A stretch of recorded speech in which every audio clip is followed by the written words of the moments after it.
Man to Men is for men like me. I'm Ryan McKean, and I was a student at James Madison University. I hope you enjoy this episode. This is Man to Men, the audio journal for Christian men who live faithfully and lead courageously.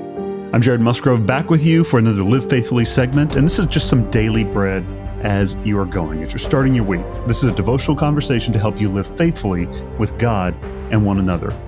We're continuing in a section of 15 Psalms called the Psalms of Ascent, named that way because they were sung by ancient Hebrews going up, that is, ascending, to worship God together in the temple in Jerusalem. And these Psalms cover Psalm 120 through 134. A theme of these Psalms is looking to God's acts in our own past to cause praise and gratitude in the present and prayer for the future. Today we're in Psalm 123. As usual, I'm going to be reading the entire psalm from the English Standard Version. You'll hear as we're talking through the psalm, I'll probably make a few word choices from the Christian Standard Bible, as well as Robert Alter's translation and commentary from his Hebrew Bible.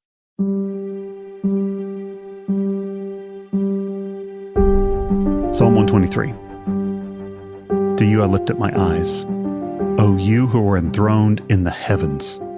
Behold, as the eyes of servants look to the hand of their master, as the eyes of a maidservant to the hand of her mistress, so our eyes look to the Lord our God till he has mercy on us.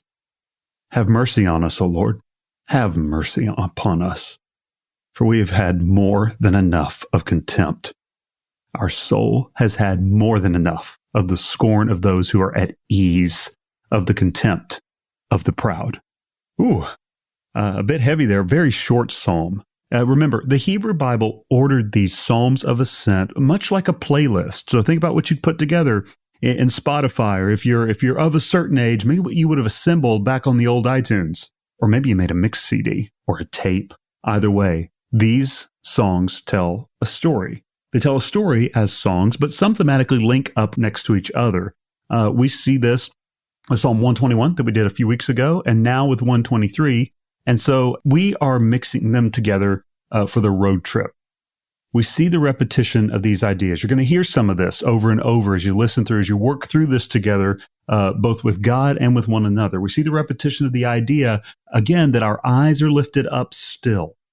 Though we aren't looking to the hills or idols in them for salvation. Remember, that question got answered back in 121.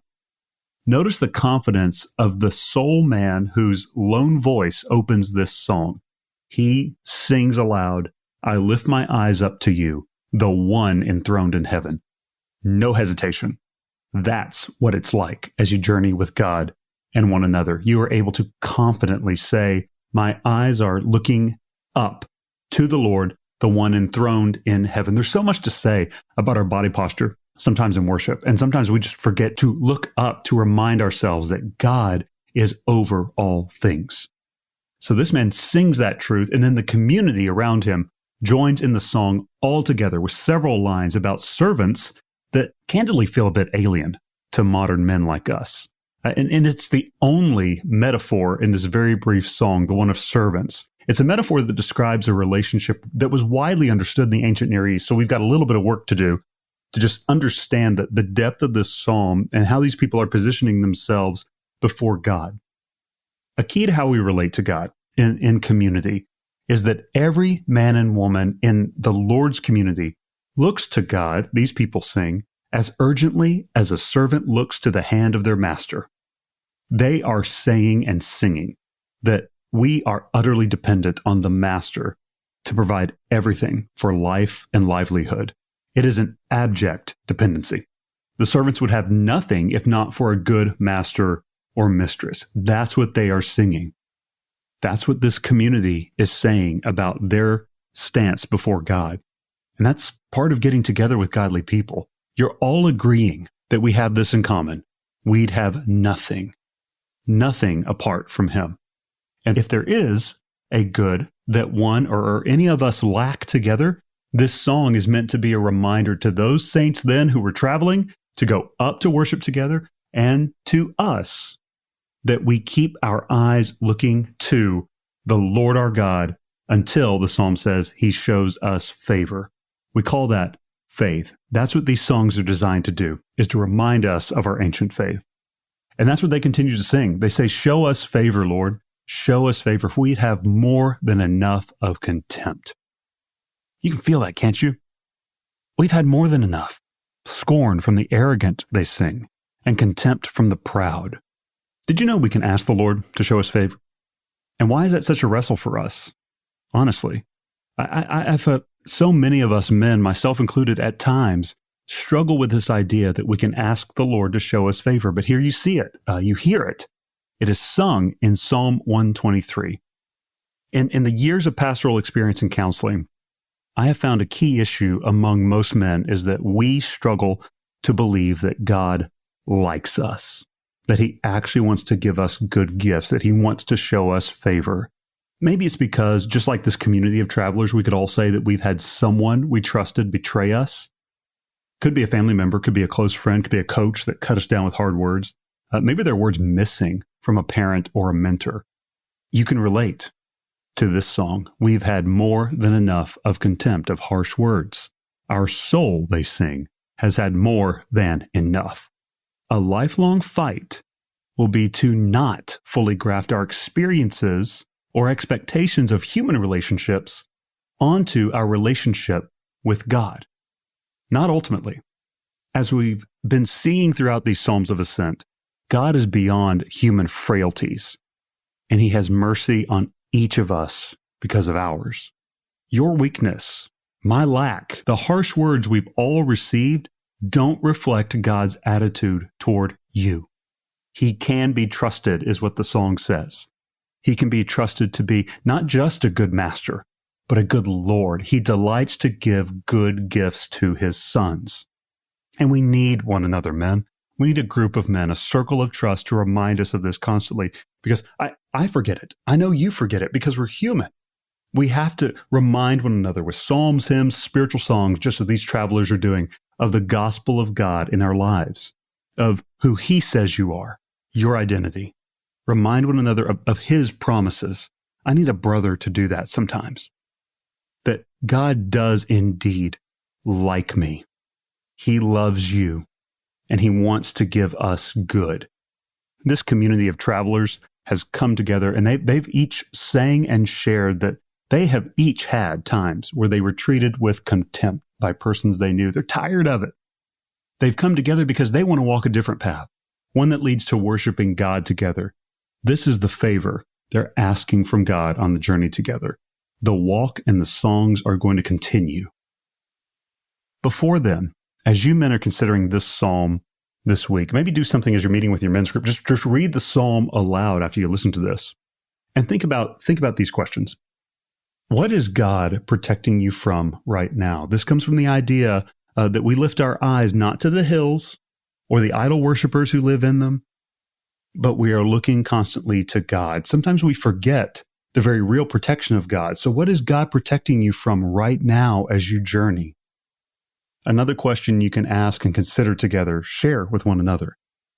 In what ways do you most move away from dependency on God? What's most habitual for you to move away from as far as your dependency on God? Another question in this vein, what makes you uncomfortable about the idea of being dependent on God? As I often say, that's real reality. We're completely dependent on him. This psalm makes it clear. But sometimes we act like we're not, and we're uncomfortable with it. Why are you uncomfortable with the idea of being dependent on God?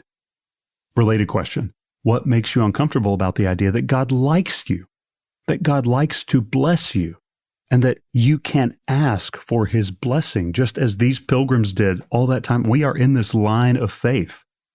You can pray in this way. Maybe pray over one another tonight or this morning, whenever you're meeting around this psalm.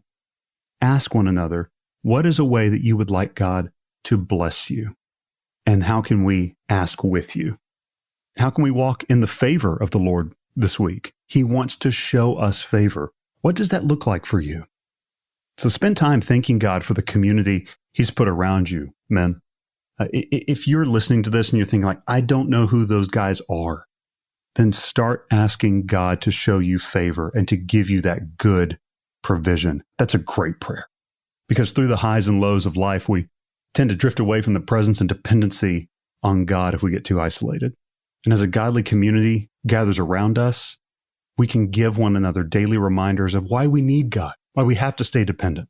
We can speak words of life and give spiritual protection to one another as we journey through our own days, as we worship together, as we remind each other of the gospel of God, of the hope that we have in Jesus Christ. It could be big or small. Man, it could just be a text message of encouragement to a brother right now that the Lord's putting on your heart. Maybe that you're going to meet with later around this material, or maybe someone you haven't seen in a while. Could be just a hand on a shoulder, a prayer over lunch together. Or maybe it's a whole gathering of the saints, maybe on a Sunday morning service or your weekly small group. These are just weapons. These are blessings that God gives us to wield, to steep in his goodness. The word of God, steep in the scriptures. Spend time just sharing the gospel with one another as those who are saved, as those who live in that salvation, and who want to grow in that salvation, to learn to see God for ourselves, grow in relationship with him and with one another. That's Psalm 123.